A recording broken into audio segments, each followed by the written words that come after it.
A amser yn yr erai bach, amser yr haf, o dad wedi wneud poboraca fach i ni fel plant. Fe bod ni yn portrau'r gwair amser o'n i'n 5 mlwydd oed. O'n i gyd â poboraca o roi hynna i'r llia. A o'n i gyd yn hapus. Y rhan fwyaf o'r rheini, y tools yn dad yn gwneud, torri nhw o gillad boced a bwell a wneud nhw mas o'r rheini. Dim byd arall i gael. Wel, oedd dim dŵr dyn ni, oedd dim tap yn y tŷ. O'n i ffod cario bob tymed o ddŵr. Y dŵr o'n i'n cael i fed a i wneud y bwyd, oedd hwnna'n dod o'r ffynon lawr bwys yr afon. Wedi roi'r llun y bont i chi, a oedd y nybledd y ffynon. A wedyn ni, oedd y pelldill wedyn ni, y tu ôl i'r buildings, oedd yn dod lawr, lant fach yn dod, gwter fach oedd hi yn dod lawr trwy'r cefen, ond oedd y caduriad yn trafili fyna, wel oedd y dŵr yna ddim yn ffit i fed. Achos oedd y caduriad yn trafili, ond oedd hwnna'n cael ei wso i golchi dillad a beth fanna, a golchi llestri oedd y dŵr na'n iawn yna. Credwch chi, o'n i gyd, oedd Jean a Rita a frawd a finne a'n dad, fel fyrnw i finne a'n dad, o'n i'n gweithio dan ddiar i gadw'r ffarm fi. Ffarma bod i gadw chi, chybod, ffordd arall rhwng oedd i dyn ni. My father was from farming stock that lived in Gabail. They had several farms there. He was one of 7. And of them all, he was the only one that didn't stay in farming.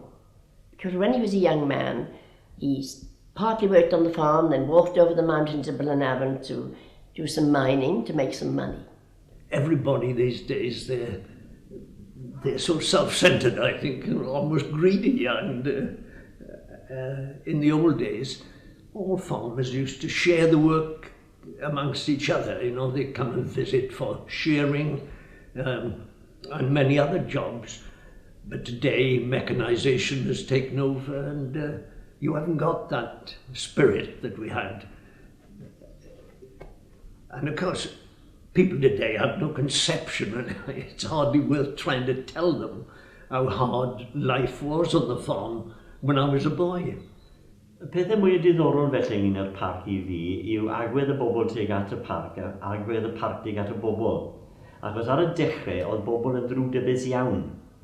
Ac yr arddywediad ar y pryd oedd dych chi ddim yn gallu byw ar yr olygfeydd.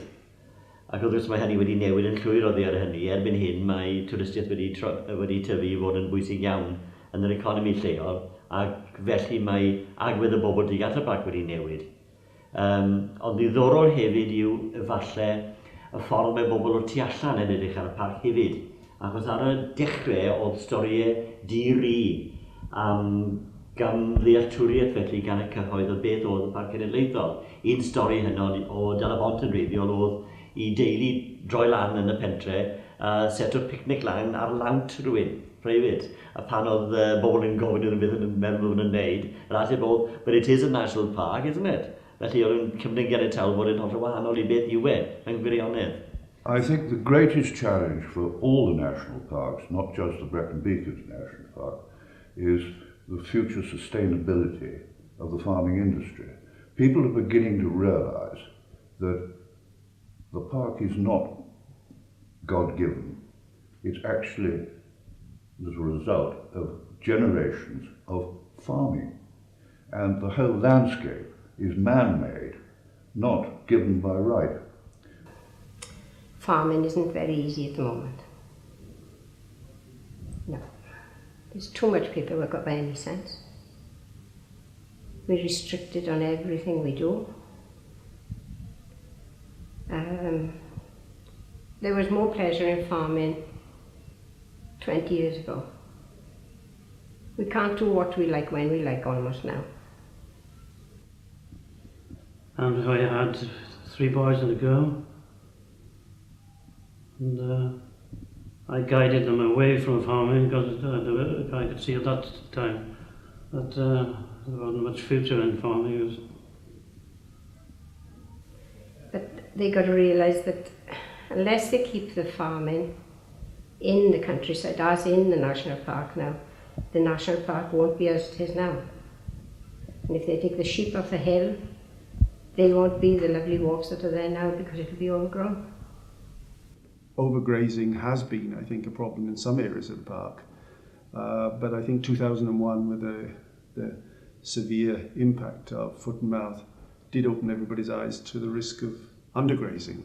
And hopefully we can work together to have a sensible balance for the future. You know, people are talking at the moment about that all farmers have got to diversify. Well, not every farm can be bed and breakfast, not every farm can run a pony trekking business, not every farm can, I don't know, have dry ski slopes and the other leisure and pleasure, or pony trekking or whatever it may be. It's very difficult for a traditional sized hill farm, or even for a very large hill farm for that matter, to make a real sensible living just out of hill farming. And that situation, I suspect, will get even more marked as subsidies are gradually withdrawn altogether. Although to some extent they may be backed up by environmental support, but it won't be enough for people not to have to diversify. And of course there have been a whole variety of areas, particularly into tourism and so on, but many people are actually doing 2 or 3 jobs instead of 1. In the end, it is the profitability of farming which will keep the countryside as it is what people want.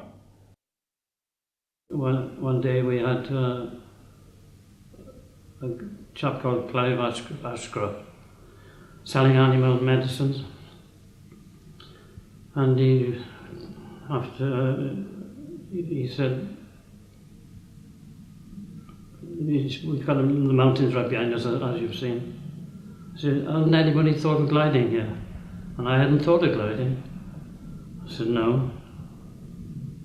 Well, send somebody up from the club. They were flying down South Wales somewhere, and it was a difficult site, and they were looking for a new site. And on the 25th of July 79, we started flying from Targa. And now it is the premier site in the country.